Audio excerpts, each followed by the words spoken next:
What's going on, everybody? This is your tour guide around the SWAC C Wells coming at you with another video today. Y'all make sure y'all lock in with us. Hit that like button, hit that subscribe button, hit that notification bell, and become a part of the SWAC Talk family by becoming a member. 99 cents gets you a membership to the YouTube channel. We have special perks coming at you. We're going to be dropping special members only videos and shorts.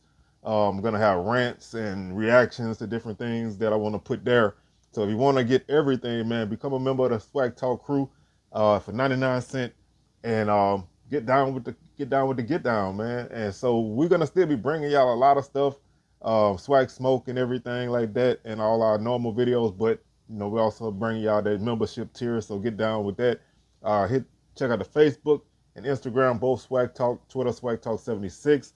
And now let's get on with the show, man. Let's do it.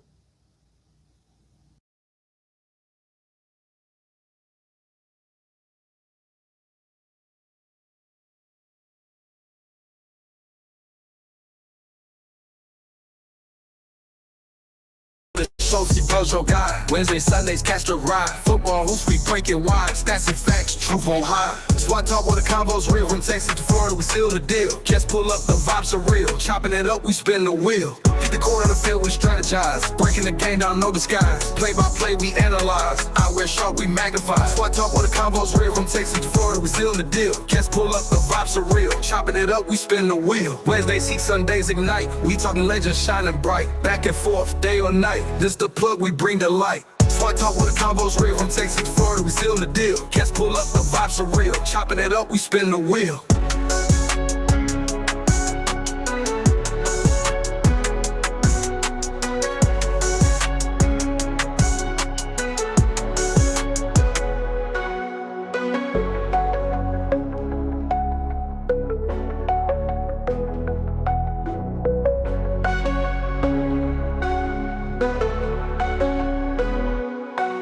Wednesdays, heat, Sundays, ignite. We talking legends shining bright. Back and forth, day or night. This the plug, we bring the light. SWAT talk where the convo's real. From Texas to Florida, we seal the deal. Cats pull up, the vibes are real. Chopping it up, we spin the wheel.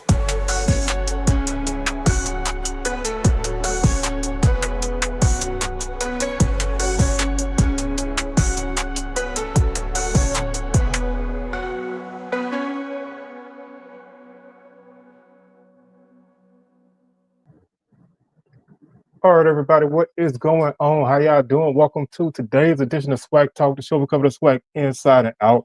Of course, I am your tour guide around the SWAC C Wells coming at you. And as you can see from the thumbnail, the banner, everything, man, we are gonna talk about the defending SWAC champs of 2024 heading into the 2025 season, the Jackson State Tigers. Like I said, I'm spoiler alert. I think this team is gonna win the SWAC again. If you've seen my win total predictions, if you've seen my order of finish predictions, if you watched any of my returning player videos, if you watch my media day recap, if you watch whatever, then I'm extremely high on this team.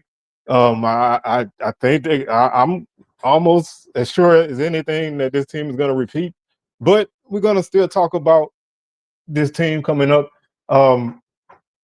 To me, videos like this they're fun to do because it's always good to talk about a really good team. It's always good to see if you can forecast how their season going to go. But it's a lot easier than the one coming up to later this week and some of the other ones of teams that aren't as good. Although those can be work, they can be fun too. But sometimes it's good to just talk about a good team. So we're gonna do that now, man. We're gonna not waste any time. Also, don't forget we have Swag Talk and Swag Smoke T-shirts available. If you want to get you one for football season, the link will be in the description, and it will be in the pinned comment. So y'all make sure y'all check that out. Got a lot of different colors and everything. So you want to rock one in your team colors, you can go ahead and make that happen. So just check that out and support the show and support the Swag Talk fam. So let's go ahead and jump into this. There was no mistake that Jackson State was the best team last season. They had a couple games get away from them. They had the game against ULM. They had the game against Grambling that they turned the ball over a bunch of times, gave up a pick six and a scoop and score for a touchdown, and ultimately ended up losing. But that was a game that they almost had a 200-yard advantage in.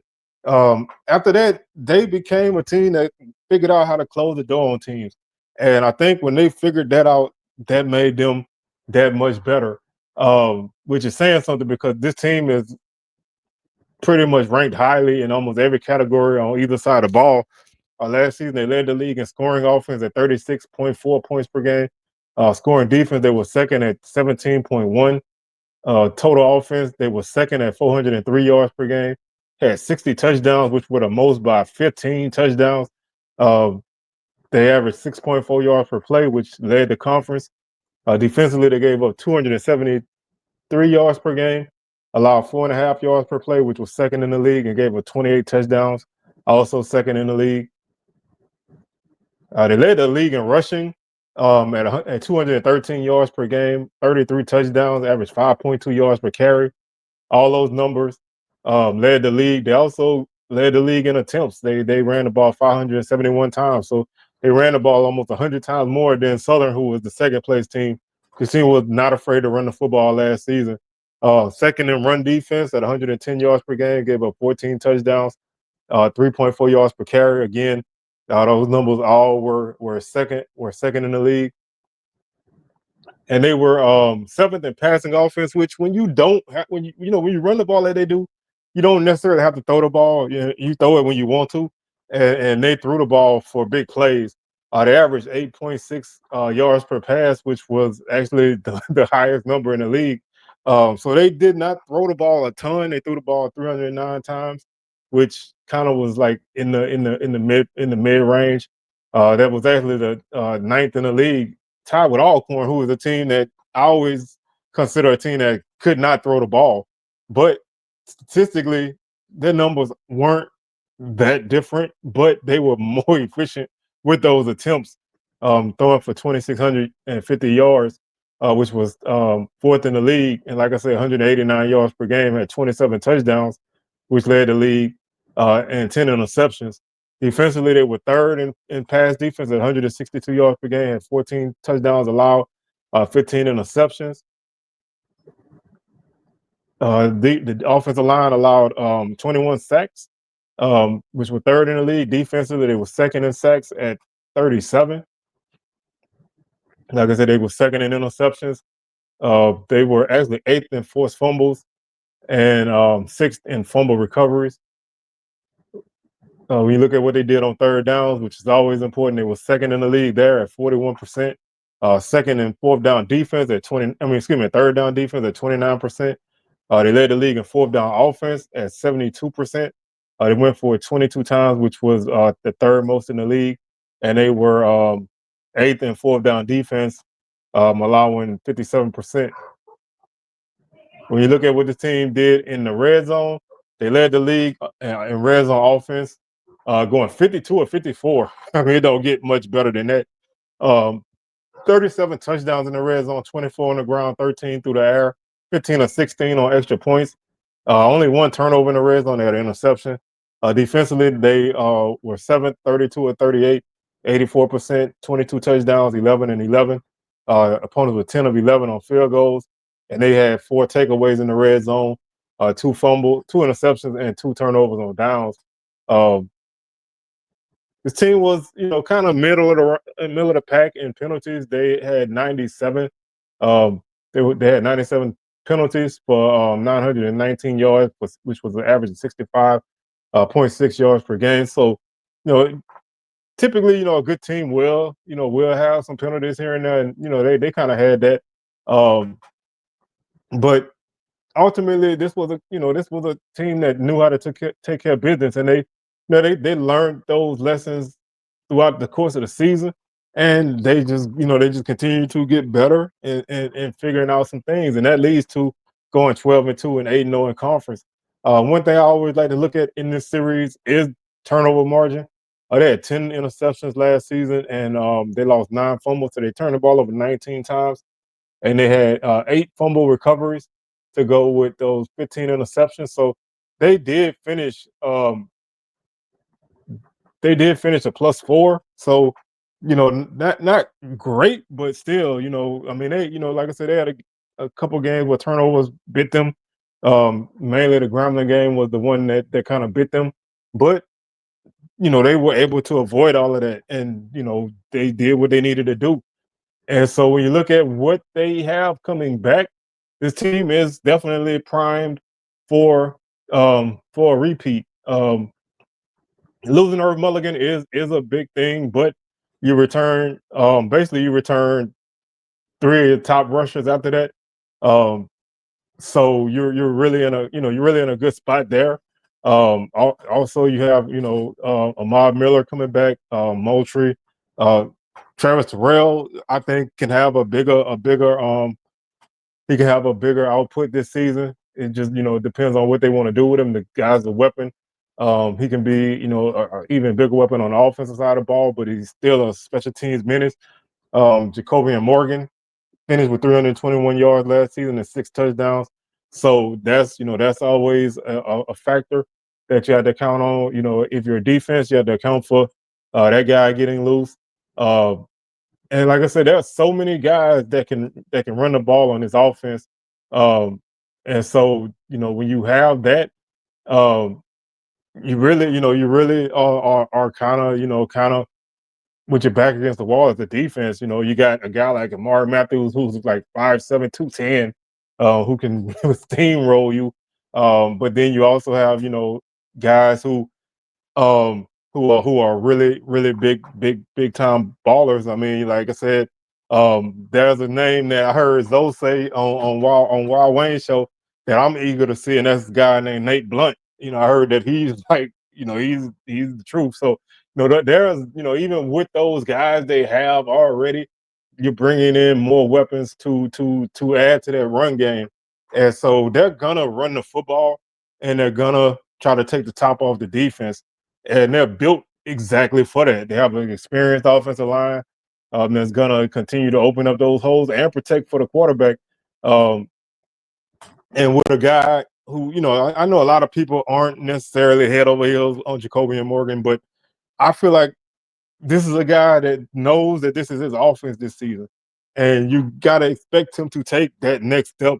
Um, with knowing that, I mean, that's a big boost to a guy to know that this is your show. That you're not unless something goes wrong, you're not necessarily in danger of being pulled or having somebody take your spot. Um, and that leads to a guy that's coming in as the preseason offensive player of the year. I know a lot of people kind of look at a couple of games he had, but then he had some really big games as well. So, you're just looking for that consistency from him. And he can give you that, when you look at what he did last season, 163 or 256, completed 63% of his passes, had 2,200 yards, 21 touchdowns, 8 interceptions. All those numbers are solid. I mean, when you listen to some people talk about this kid, you think that he's a sub 50% passer. You would think his interception to touchdown ratio is horrible. He had some up and down moments, but when he was on, he was on.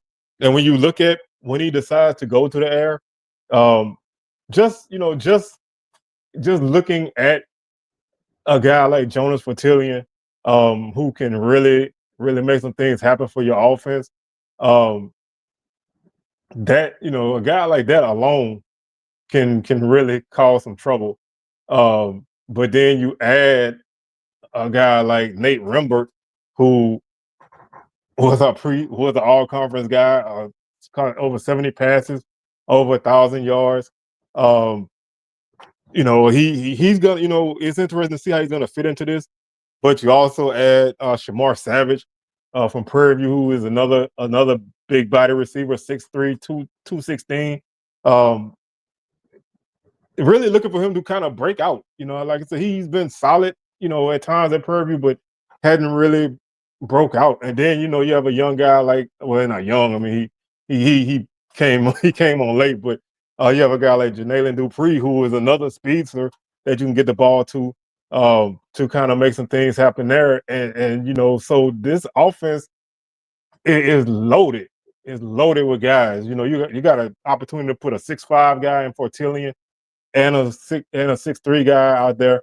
And that's not even taking into account, what you have in Marvin Landy at tight end. I mean, the guy was an all conference guy. So um you're loaded in pass catchers. And so you don't have to really do anything outside of, just making sure you put the ball where these guys need to be. You got a 6'2" tight end, you got a 6'3" receiver, you got a 6'5" receiver. You put the ball wherever they need to get it. Then you have guys that can work, work inside. Um, Remember, can take the top off the defense as well. And Dupree has a lot of speed. Um, so there are so many, there's so many playmakers in his offense that they can kind of do what they need to do. And when you lose a guy who is kind of like the backbone to your run game, and Herb Mulligan, I mean, he had 205 carries last season. So they're going to be able to spread those carries around to guys until somebody kind of takes that number one spot. But you're gonna be able to do whatever you need to do offensively, and that is, that to me is that's a recipe for success. When when you can kind of pick your poison. If you're gonna if teams make you throw, then you have the weapons to do it. If they want to try to take that away, which is kind of crazy to focus on that, then yes, you can run the ball down their throat, and you got a bevy of different guys that can run the football. So there is like a grab bag of guys to pick and choose from in this offense. Um, Defensively, Jeremiah Williams, a guy who is definitely a disruptor on that defensive line. Um, 58 tackles last season, 7.5 tackles for loss, 2 sacks, 4 quarterback hurries. A guy who is intriguing to me is Warner from Bama State. Obviously, coming from that defense, he knows how to play an aggressive style of defense, and I think he's gonna fit well on this defense. I love the linebackers. Reed Pulliam is a guy who I think should have been a first team all conference guy. 65 tackles last season, 7 tackles for loss, 3.5 sacks, 3 pass breakups, 3 quarterback hurries, a forced fumble, and a fumble recovery. And then there's a guy in Ashton Taylor who I picked to be one of my breakout players of the season. I mean, I mean, he had a great season last season: 50 tackles, 5 tackles for loss, 3.5 sacks, had four pass breakups, 6 quarterback hurries, and a fumble recovery, and recorded a safety. So I mean, when you look at those numbers, you're like, how what more can he do? But I think a guy like that is gonna take another step and help this defense. Shamar Hawkins in the secondary, B.J. Washington, um, Chisholm. All these guys are really experienced. Chisholm was a young guy that played a lot, gonna get even better. And so there's tons of new guys coming in that can fill in spots behind them and challenge for spots. Um, this team has depth, and they're gonna be able to take advantage of that. And it seems like every season they lose somebody and they plug somebody else in, and I think that's the route that this team is gonna continue to go. I think for what Coach Taylor did taking over this job in 23, um, I think he did tremendous. I mean, they won 7 games that year. The next season, win the conference and Celebration Bowl, and this season you poised for that again. Um, so I think that really makes things go. And when you look at special teams, you do have to plug that hole at punter. But there's people who you got guys that are ready to step in that spot. But I look at you have one of the best kickers in the league in Gerardo Beza. So that's definitely a guy that's gonna score points for you. He's gonna put you in positions to be successful. Um, and so he was 22 or 30 on field goals last season with a long of 48. He was 9 of 9 from 20 to 29 yards, 8 of 10 from 30 to 39 yards, and 5 of 8 from 40 to 49. He was 0 for 3 for 50 plus, but definitely a guy that can be almost as automatic as um, almost as automatic as anybody in the league. He was 58 or 59 on extra points. So that's that's a weapon in and of itself. And then you look at in the return game, you got Travis Terrell, who's a first team all conference return specialist, averaged 16.6 yards per punt return and 30.6 yards per kickoff return with 2 kickoff return touchdowns. Um, that's a guy, I suggest you kick the ball out of bounds to him. Like you don't kick to him. You kick the ball out of bounds on a kickoff. You get the ball at 35.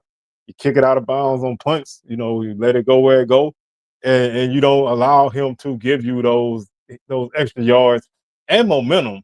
A guy like that can return a punt for a touchdown like he did in the Celebration Bowl, even though it's called back. That's a game changer. As a game changer play. That's a guy that you have to account for anytime he's on the field.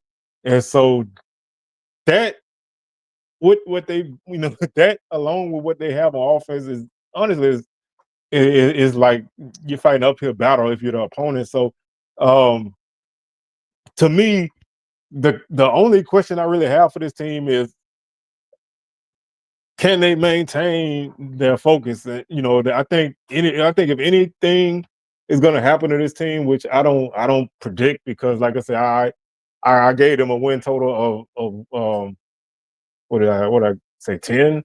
Um, let me see. Yeah, I put a win total at 10. So I feel like if you look at this team, the only thing that can beat this team is this team. Um, they, you know, I I I think if anything's gonna catch them, it's gonna be those games where they may not be as locked in, which I don't really foresee that happening very often because I think that this team is understand. I think they understand what's at stake and being able to get there before. Um, I don't think they're gonna let that happen again. But they do have some games away from home that can I don't want to say are tough, but anything can happen if you're not locked in. And I think to me, that's probably the only thing that can stop this team is this team. You open up at home against Hampton. Obviously, that's the game you're going to be favored in. Um, USM is a game that a lot of people, really want that to be an upset. They kind of changed some things down there in Hattiesburg. I think that's still going to be an interesting game. It's going, to we're gonna, it'd be great to see JSU match up against the team. They got a lot of new people on Southern Miss team. A lot of guys came from Marshall. They talented, they played, but still, you're in a new place. You never know what's going to happen. So, um, I look forward to seeing JSU in action in that game. And if anything positive for them in that game, that's going to bode well for the rest of the season. You come off of that game with a matchup at home against Tuskegee. You're going to be favored there. You go to Southern. I mean, you've beaten Southern what 6 times in a row, um, and they haven't really been close, other than like the 21 game. These games haven't really been that close. So I think as long as you're focused in this game, you don't turn the ball over, you don't get wrapped up into any extra things. This is a game that you may have to battle a little bit, but I think you'll be fine there. Same thing with Alabama and them. The last couple of years they fell behind big against Jackson State, but kind of made late runs, but couldn't get over the hump. Um, and so I think you can, as long as you take care of business there. Alabama State has been, a team that's really matched up with Jackson State in these last few years. They beat them in 23. They had a pretty close matchup in 21. They challenged them in 22. Um, and last season it was another close matchup. Bama State does have some questions on defense, but this game is later in the season, so you never know where the Hornets will be. But you can always look for them to kind of give Jackson State a run. But I think JSU comes out there. Grambling is an interesting game in Vegas, and it's really an interesting matchup because after the Grambling game, you have 2 more games away from home. Um, numbers wise, talent wise, I think you're ahead of Grambling, but if anything that game last season showed is that you cannot play sloppy against teams like that. You turn the ball over and they score, that changes the trajectory of a game. And that's why I said my main focus on this team is, can they stay locked in? Can they avoid those hiccups? Can they avoid those games where they kind of shoot themselves in the foot? Because coming off of the Gremlin game in Vegas, you're going to FAMU. So that's two big games away from home, back to back. FAMU is, they're always gonna, play Jackson State tough, except for like that one time, that one time they got blowout early in the season. But for the most part, these games have been, at least competitive. And FAMU always is going to be tough at home. And that Valley loss notwithstanding, the Rattlers are always still going to give you everything they have at home, and so they're looking forward to this game because I think they feel like they let that game go last year. So they've been waiting to get Jackson State in Bragg. A lot of people talk about it, so you can expect a Rockers atmosphere. But this is probably one of the games in conference play away from home that's definitely going to be a challenge, at least in terms of mentality. And then you close it out with Valley and Bethune Cookman and Alcorn. Alcorn always going to be interesting because it's a rivalry and you never know what the Braves are going to do. Last season they looked like they were going to run with Jackson State, but JSU pulled away from them. Bethune was tied at the half, but they pulled away from them. And then Valley, we don't even really know enough about Valley, but the schedule definitely shapes up for them. I mean, they don't really have, they're quote unquote tougher games all away from home, but I think they're all pretty manageable. You have a couple of neutral site conference games in there.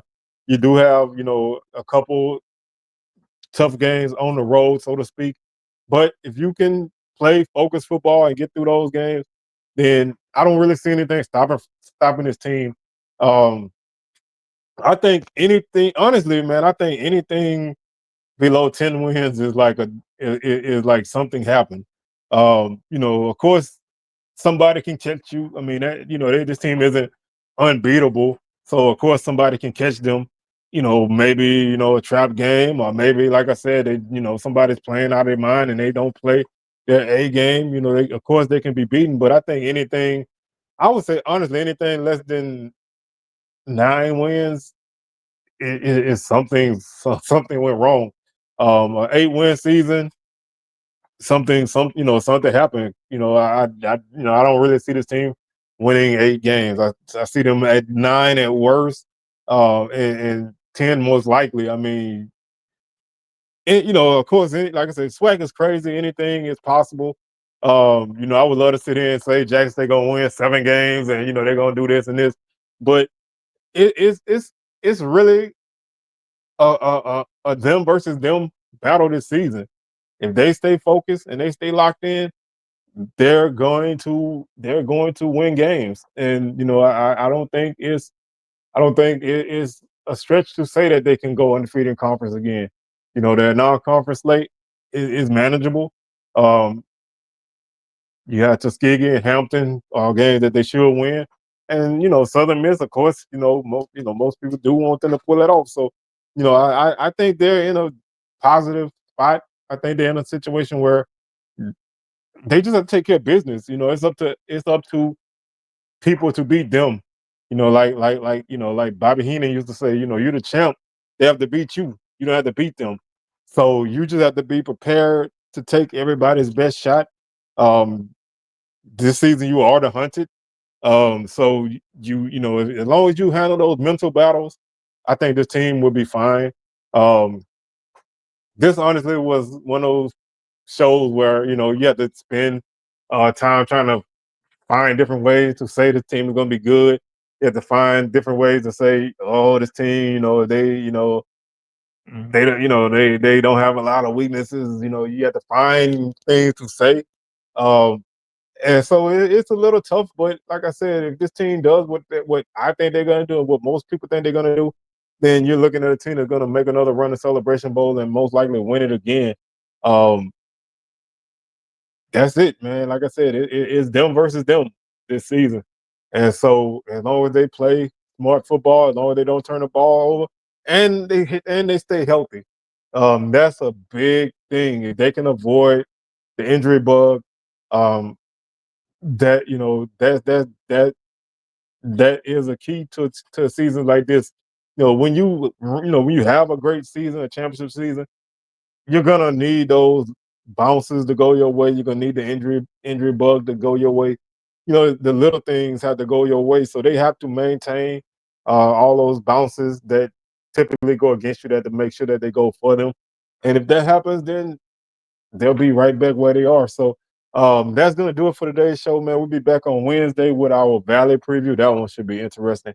And so with that being said, man, I'm your tour guide around the SWAC Seawells, signing out, and I will catch y'all on the rebound. Peace.